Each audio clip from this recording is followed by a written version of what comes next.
Okay, well then welcome everyone. This is the fifth in our economics class series on Lyndon LaRouche's discoveries in the science of physical economy. My name is Megan Beats, for those of you who don't know me. And tonight we are going to be taking up the issue of the real meaning of money. Now, this is the fifth out of 6 classes in the class series because in order to really get the meaning of money, get what we're talking about tonight, you have to have a concept of an actual principle of physical as opposed to monetary economic value. So that's what we tried to do in the first few classes. Class 2, we talked about physical value, how you measure it. The measurement LaRouche developed called potential relative population density. In the third class, we talked about the fraud of the idea that there are limits to growth and limits to human resources. And in the fourth class, last week, we discussed the value of culture and the importance and the effect of culture on your society and on your potential for economic growth. So tonight, in order to get into our subject, I'm going to start with a little story. So it was 1919 in Boston. And there was an Italian immigrant who you see on the screen here, who set up a little business on School Street in Boston called the Securities Exchange Company. And this business was set up after this gentleman figured out that he could exchange postal coupons for international postage, where he would get them from a certain country at a low price, and he could exchange them for postage at a much higher price and sell it for a little bit of a profit, about a 10% profit. Okay, now you might say to yourself, if you're making 10% profit on a few cents of postage, that's not much money. So this gentleman found a scheme, but said this has to happen at a high volume. We need a lot more money in order to make a serious profit. So what this guy did is he was able to lure in a few investors with the promise of a very quick and high profit return. And he did. He lured in a few investors and he promised them a 50% return in 90 days. Now, he paid it. He gave them their investment, and word spread like wildfire. And within weeks, money was pouring into this guy's business. And this guy became like a rock star. He had an expensive house. He had 2 cars. He had a personal limousine. And at his business on School Street, you had a line down the block of hundreds of people who were waiting to give him their money with the hopes that they too could get rich quick. In less than a year, this guy had 40,000 people investing in his business with claims of $7 million. However, this business owner, who refused to divulge how in the world he managed to sell such a high volume of postal coupons and at such a high profit to be able to pay all of these people such a high return, this business owner actually only had $61 of postal coupons in his desk. $61 against 7 million in claims. So, how in the world was he making good with these investors? Not by selling post office coupons. This guy was paying investors with money from new investors. So the business had nothing to do with making an actual business profit. He was paying off the high rate of yield to his investors by sucking in more and more people to put their money in his company. And it worked. It worked as long as he could keep attracting new investors. Now, the problem came that the authorities got wind of what he was doing and began suspecting something fishy. And word got out that he was being audited. And when word got out, people got freaked out and they wanted their money back, with or without the interest. Now, when people all of a sudden showed up and wanted their money back, Charles Ponzi did not have that money. And the entire scheme blew apart. People lost everything, and Ponzi went to jail. So the question is, where did all of that value go? What happened to the $7 million of money value when the Ponzi scheme crashed? So we say that there's value in money, but why? Now, that story, which is a true story, of money making money, this is most people's relationship to money today, at least in the United States. We've had 2 generations now, probably close to 3 generations, who fantasize about the get-rich-quick scheme. And I remember when I was growing up, I had a friend whose sibling said it was her dream to be an investment banker so she could retire by the time she was 30. Now, these people who love the idea of creating money out of nothing, when they get wind of the fact that you want to give a couple $1 billion to the space program, they say, well, that's too expensive. Where are you going to get the money, huh? And so they love the invention of money, but they're terrified of government debt. Now, why? And we're going to get into that a bit tonight, but you have this irrational fear. They're going to take my money away. They're going to take away my ability to make money. That's my fundamental right. Now, in reality, what they should be terrified of is not losing their money. What they should be terrified of is that they think that they're fiscal conservatives, when in reality, they're actually total liberals, total proponents, witting or unwitting, of the British liberal school of economics. And this is a system which has taken over the United States at times, including today, but it's not American. And it's something we have to root out. So tonight, what we're going to do is we're going to take a look first at this old empire dinosaur idea of money. And then we're going to take a look at a more truthful idea of money, which comes from the American system, looking at the physical value of money and the role of money as credit. So what I want to start with is something that LaRouche often made fun of, which is banker's arithmetic, making profit out of nothing. And I want to use the example of a guy named Michael Milken. So this is Michael Milken. Michael Milken, I'll say something more about him in a second, but just to give you a sense of the context of this. This was in the 1980s. And the context was that in the 1980s, when Milken did what I'm about to tell you he did, this was occurring in the wake of major changes, fundamental changes to the international financial system, where it was moved away from the system of Franklin Roosevelt, away from an idea of a financial system which was formed in order to facilitate the end of colonialism, in order to facilitate the development of nations, development projects.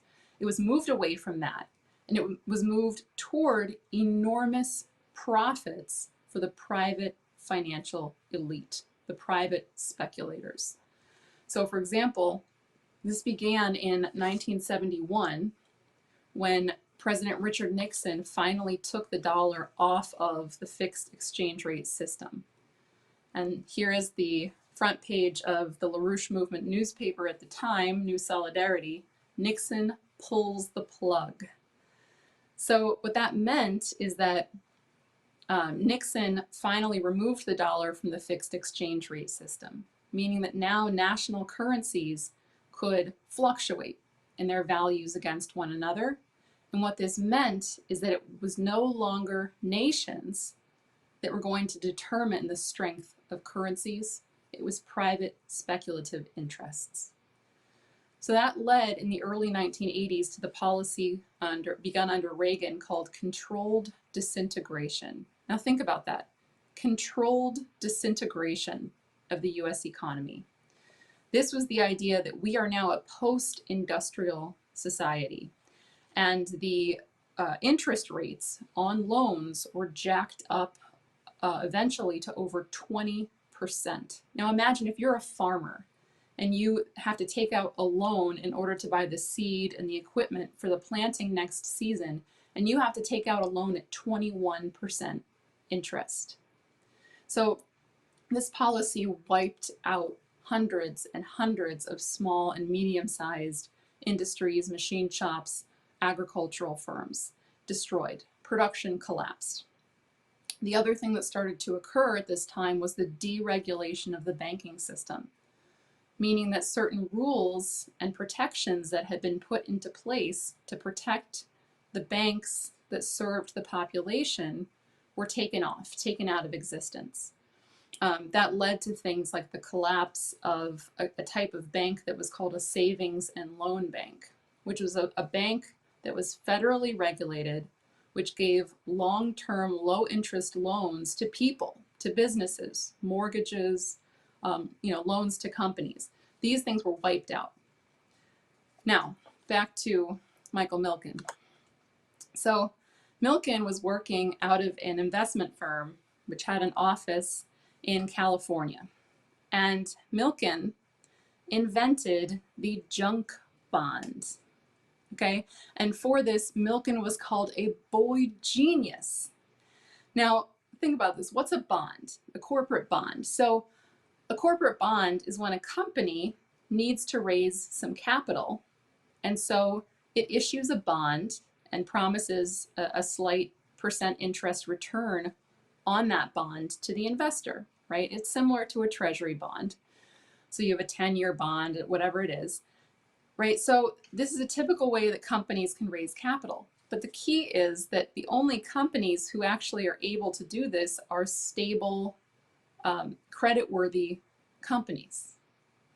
So Milken invented the idea that, well, it shouldn't just be companies with good credit that can issue bonds. We're going to have junk bonds. We're going to have companies which have terrible credit, companies which are very unstable, which nobody in their right mind would invest into. They're going to utter bonds. And I'm going to find investors to buy those bonds because they're going to get a really high rate of return. Sound familiar? They're going to get a high, quick turnaround. So Milken used junk bonds to raise enormous amounts of money for his clients. Clients like casino owners in Las Vegas who wanted to build up Las Vegas as the gambling capital of the world.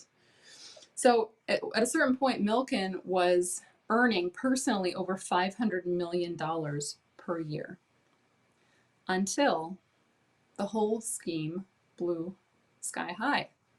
Sound familiar? And Milken landed in jail. Now, I bring this up because it wasn't just Michael Milken. He wasn't just a bad egg or something like that. This became the characteristic of the entire financial system. Remember, people remember in class 2, we discussed the mortgage-backed security, or maybe that was even class 1. The mortgage-backed security, where you have a financial instrument which is created on the back of a mortgage, and it's split up and it's sold back and forth and it's leveraged. And what you do is you create an income stream in the financial system which has very little or maybe no connection to the real world. No connection to industry, no connection to production, no connection to physical commodities, nothing. Completely fictitious. So what this is the creation of a new income stream to create a life support system to pay off the old income stream, exactly as we saw with Ponzi. Now, this entire scheme didn't just blow up Michael Milken's junk bond operation. The entire financial system blew in 1987. In October of 1987, the markets completely collapsed. And there was utter pandemonium. And Alan Greenspan, the new head of the Federal Reserve, came in with money. Money. And they pulled together and they said, well, we can fix this. We're going to create a new financial bubble. And we're going to paper right over this thing. And that's what they did. Now, this blew out again in the late 1990s with something called the GKO, which was a kind of Russian government bond, the GKO crisis, which caused a hedge fund in the United States called Long-Term Capital Management, which was headed by a big bunch of Nobel Prize winning economists. Long-Term Capital Management had bet wrong. They bet on these Russian bonds and they bet wrong and they lost a fortune and went bankrupt. The problem is that set off a domino effect and the entire system started to collapse again. And so they bailed it out again. They replaced the junk bond bubble with the dot-com bubble with a mortgage bubble. And that's what we saw blow out in 2008. And so we are back to Lyndon LaRouche's triple curve. The two curves on the top of the graph, the monetary aggregates and the financial aggregates, that's our bubble and our bailout money. That's our financial Ponzi scheme. And that's when the Federal Reserve and the other central banks come in and monetize it by bailing it out, right? By tying the value of the currency to nothing. Now the bottom, the blue curve, is physical economic activity, which over the time of this looting scheme has been collapsed and has been sucked dry as a basis of leveraging new financial swindles. Now, what's the problem with this? What is wrong here? Why didn't anybody stop this? And what it really comes down to is an issue of morality. And I don't mean morality in the small, some personal code of morals or something like that. I mean real natural law morality, the kind of concepts about the nature of man and the rights of man that are enshrined in the Declaration of Independence and the US Constitution. The idea that human beings have a unique creative nature and every person has the right to develop their creative potential to the highest, to contribute something lasting to human civilization that will continue to act to do good after that person is dead, after their life is over. They continue to contribute. That's a real human right under natural law, no matter where you live, no matter where you were born, and no matter what you look like. Now, as opposed to fighting for that, we had a problem in the West, in the United States. And that is that after World War II, Franklin Roosevelt was dead.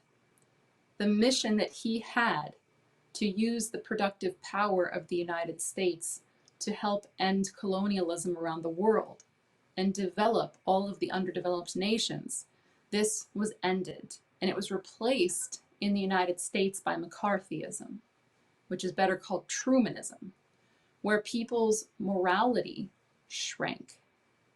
They were told, put your head down, keep your head down, don't say the wrong thing, just pursue your own interests, protect your family, truth be damned, right? Keep your nose clean, get ahead. Now, that turn away from a real moral mission for the liberation of humanity, that was rejected by the children of the World War II generation, the baby boomer generation. The problem is They did not reject it and then return to Roosevelt's mission. They were terrified by what happened in the 1960s to John F. Kennedy, to Robert Kennedy, to Martin Luther King. They were terrified by the cynicism of the shutdown of the space program and by being sent to war in Vietnam. And so they ran. They ran terrified into the rock, sex, drugs counterculture, into the immorality of the, live in the now, pursue pleasure. It was a rejection of the idea that one should have a mission for mankind, a mission for truth. And this is the generation that graduated into the get-rich-quick scheme. This is the generation that upheld Michael Milken as the genius on the top of the mountain. Now, under the baby boomers, the United States industry was dismantled and shipped out of the country in the name of cheap labor markets. And I want to pause here and just look at this for just a moment, because this really gets at the fraud of money value. So you take the idea that taking a factory from the United States, where we have high wages, a relatively high taxation to support infrastructure and other things, take it out of a developed country and put that same factory in a poor country where the labor is much cheaper and the taxes are virtually non-existent. Well, great.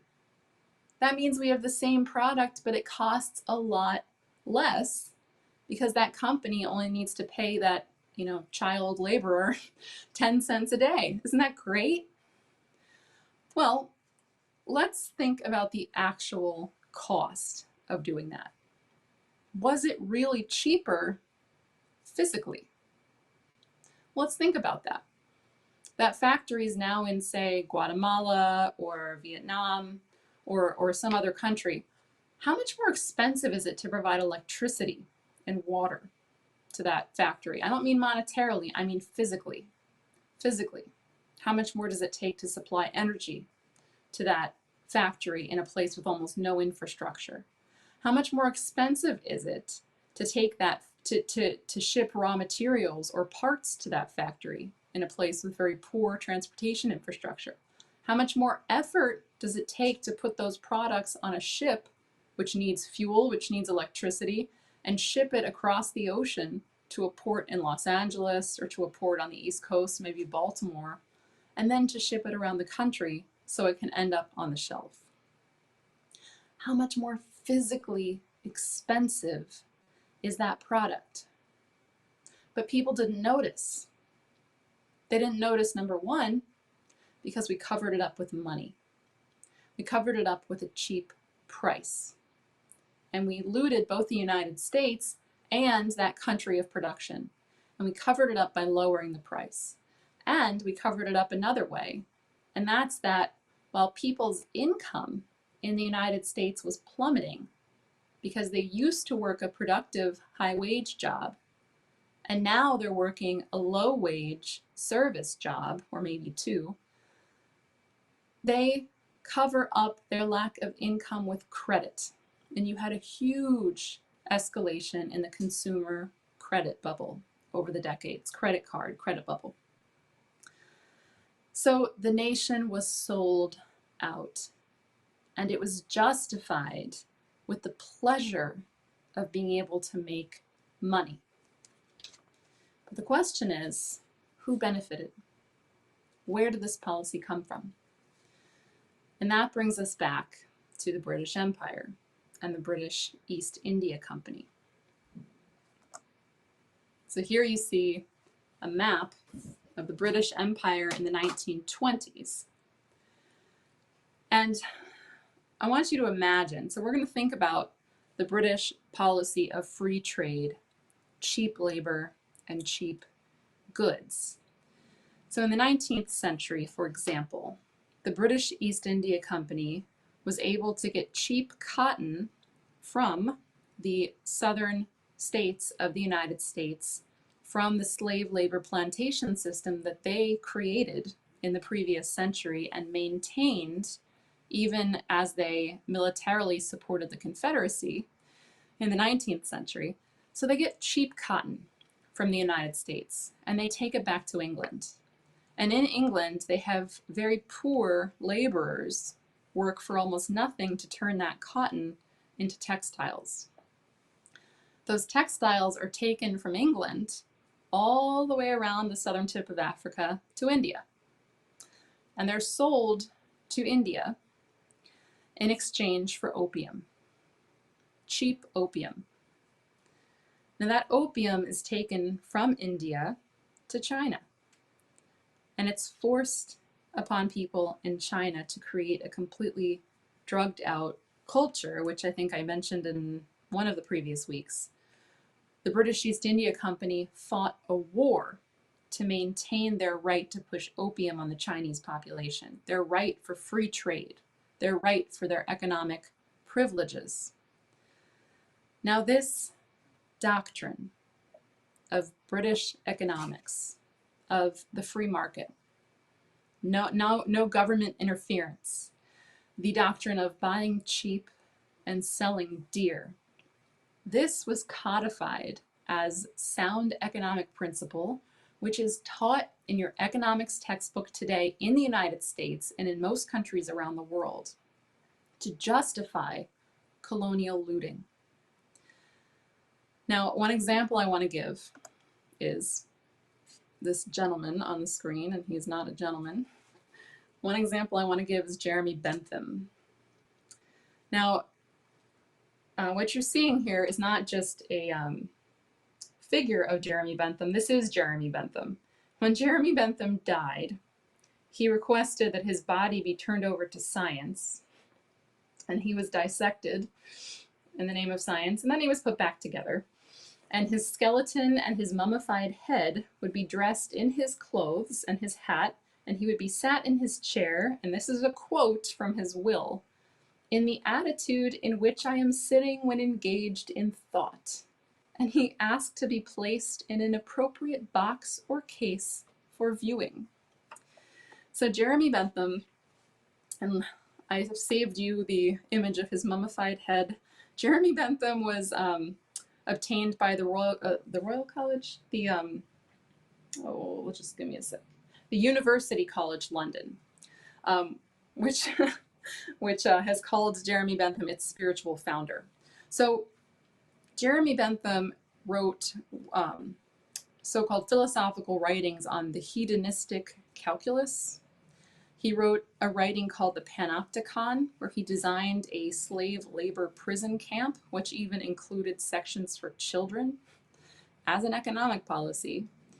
He called the idea of that there is such a thing as natural law and God-given rights for every person, he called this nonsense upon stilts.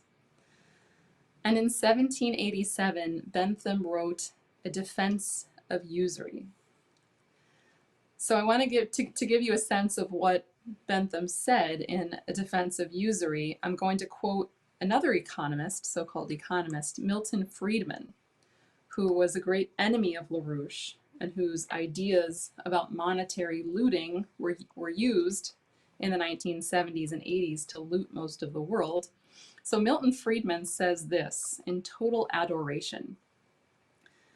In 1787, Jeremy Bentham published a lengthy pamphlet entitled Defense of Usury, showing the impolicy of the present legal restraints on the terms of pecuniary bargains. The pecuniary bargains he was concerned with were loans between individuals or business enterprises. The legal restraints were limits on interest rates paid or received. Usury was and is the popular term for charging interest rates in excess of legal limits.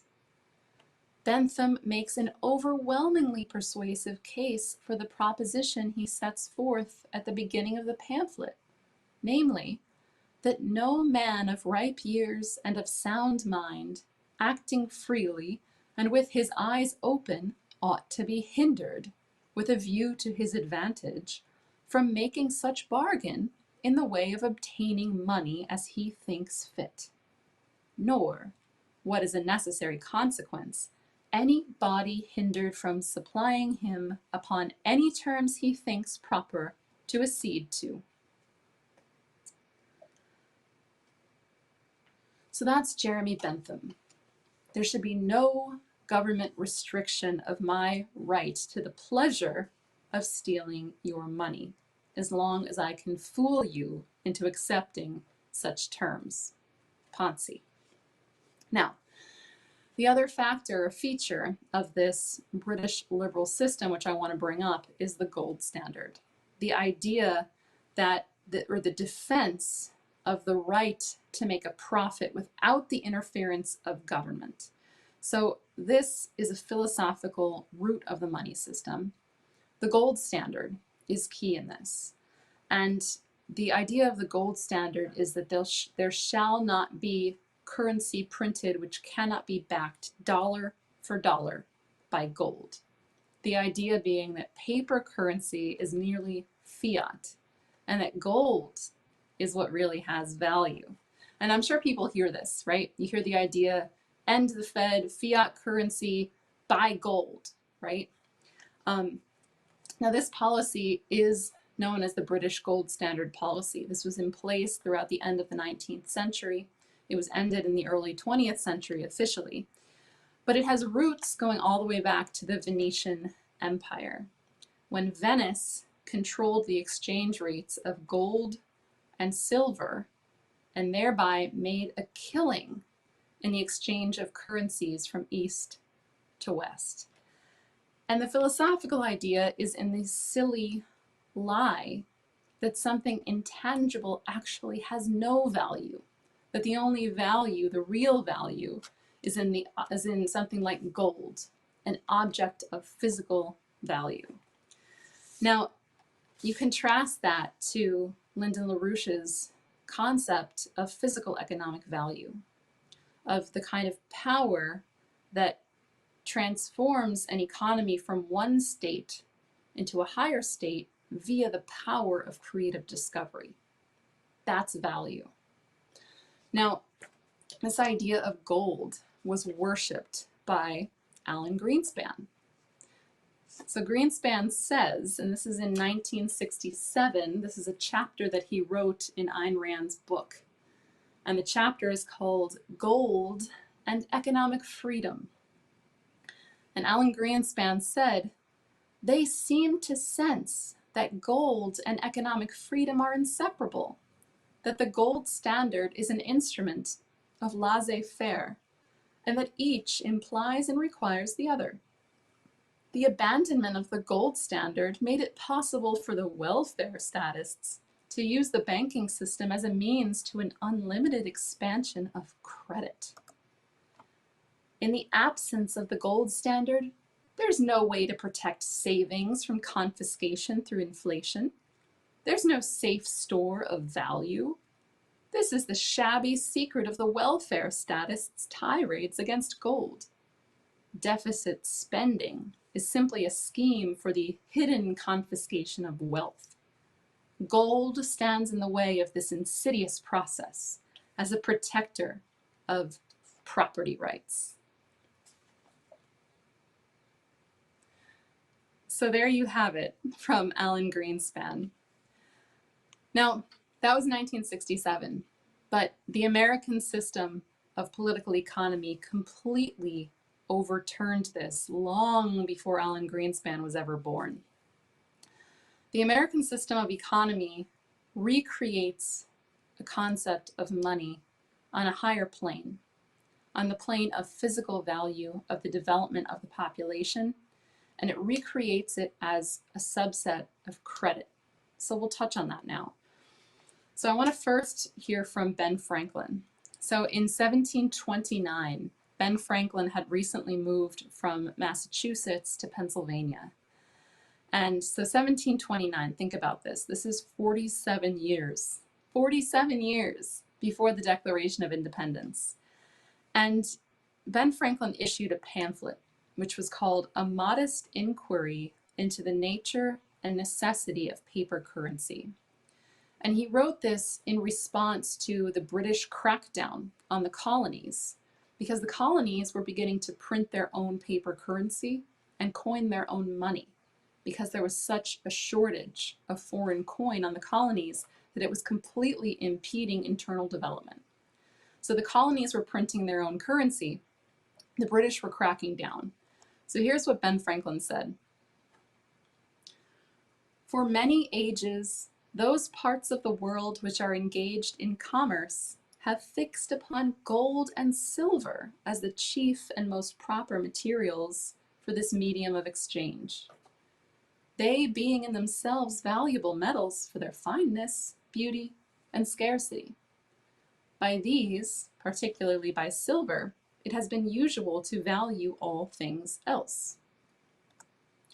But as silver itself is of no certain permanent value, being worth more or less according to its scarcity or plenty, therefore it seems requisite to fix upon something else, more proper to be made a measure of values, and this I take to be labor. Thus, the riches of a country are to be valued by the quantity of labor its inhabitants are able to purchase, and not by the quantity of silver or gold that they possess.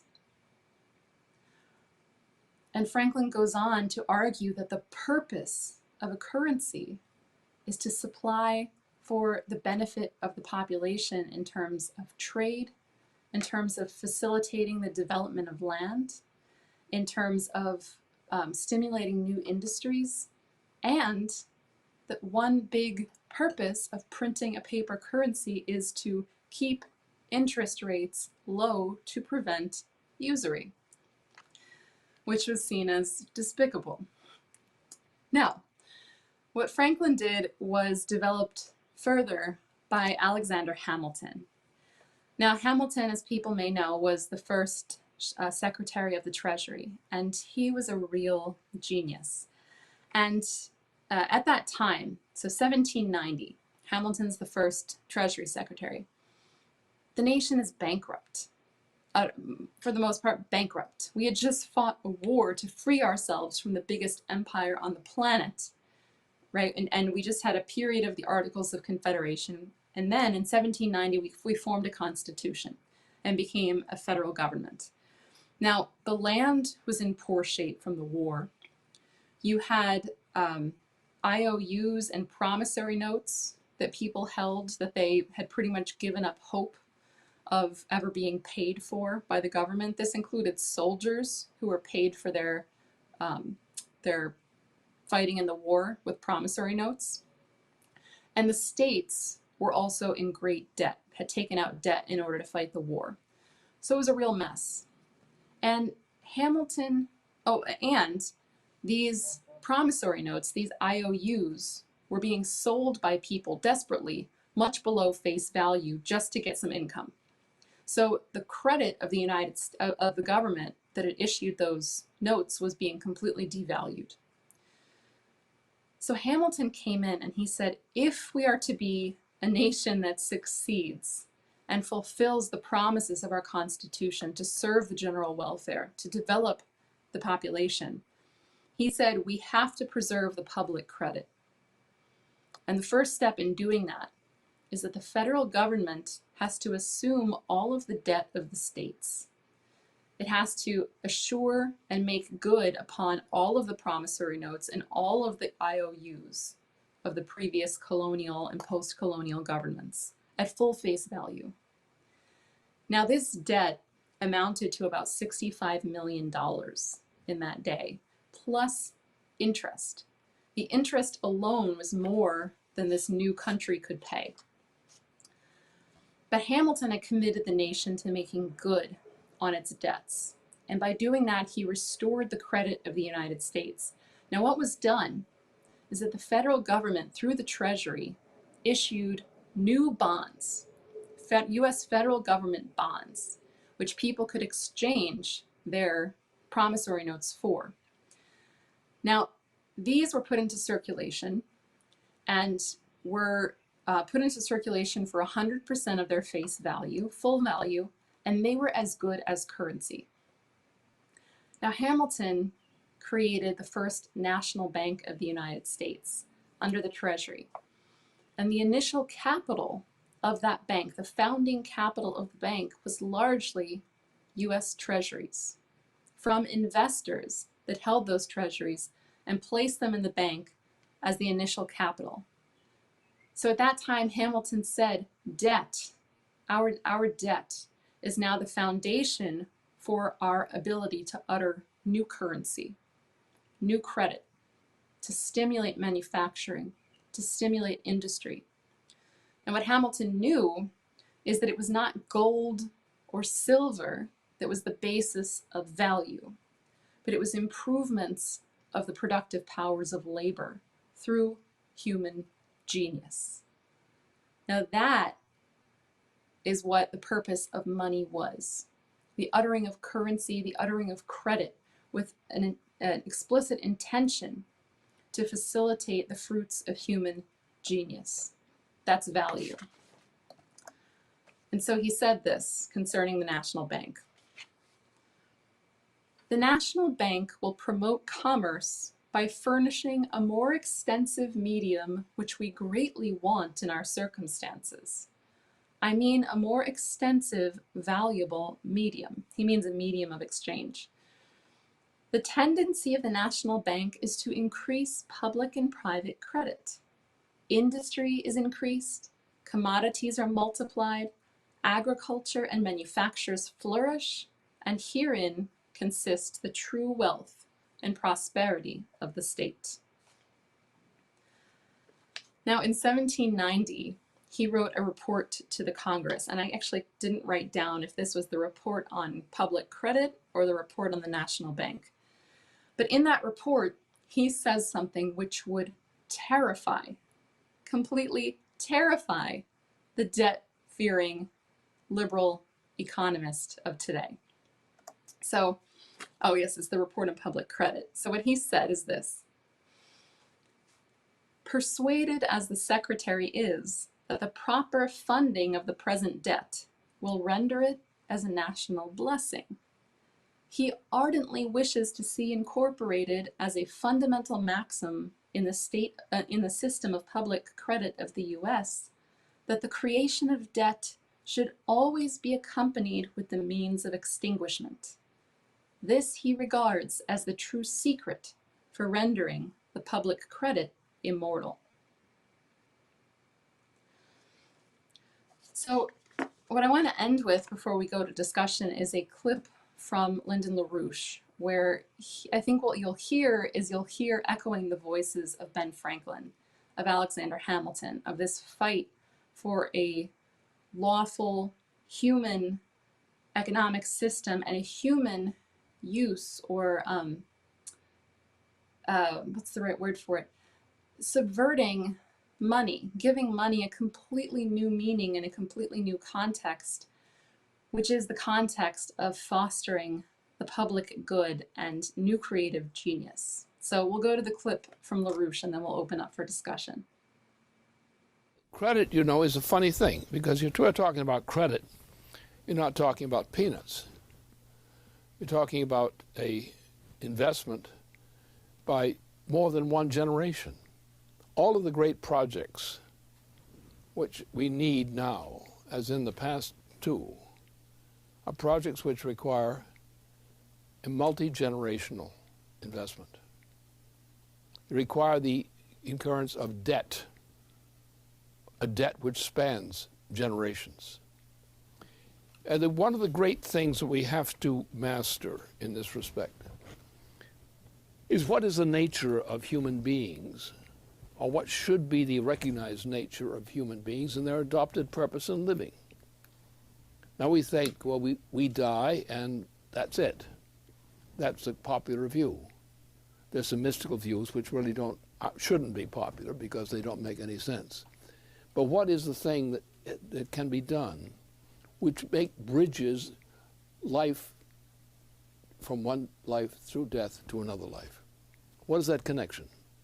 So mankind, after all, is not simply another animal which dies in its time, as every animal does. mankind is something different. Mankind has something that no animal has: the power of creativity, the power of introducing a higher state of organization by the human will, and no species on this planet otherwise has ever been able to do that. Therefore, we do not simply die, though that often happens to us. The people go on from one life to another life following, and they don't see much of a connection between the two. The point is to have a purpose in life which transcends death. And this is only possible through the creative powers of mind of the human individual. And therefore, this leads to what? It leads to something that no animal knows: credit. Credit.